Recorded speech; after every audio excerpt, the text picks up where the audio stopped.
इहे कहे हे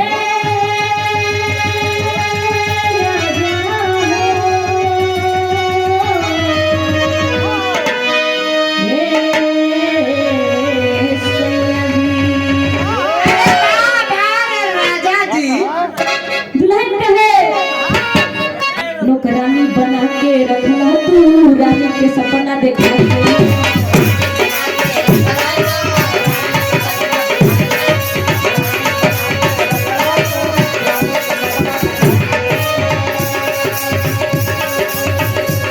ए राजा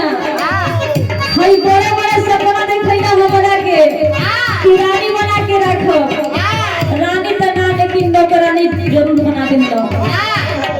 कहेगा अरे नौकरानी बना के रखना तू रानी के सपना देखा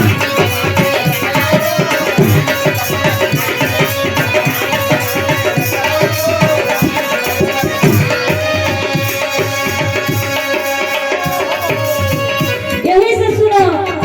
बोला बोला के चलनी हम ए राजा जी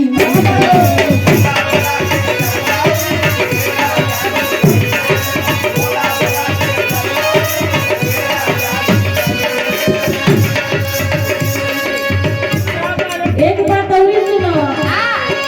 अरे पहिले जे जल्दी चुना चौकी करा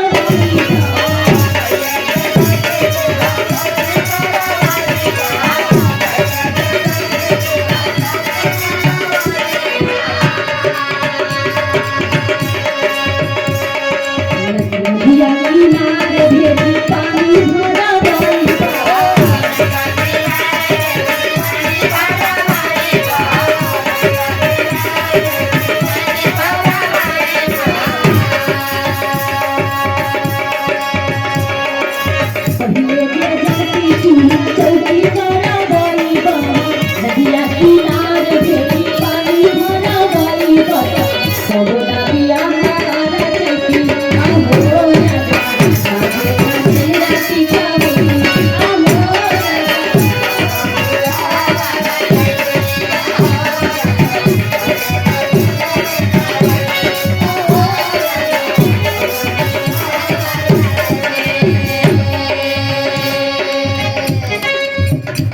सुनो अगर हमके पता रह कि तू कंगाल हुआ लिया के हमरे साथे इहे करबा तो कबो हम ई गलती ना केले रहती कौन गलती सुनो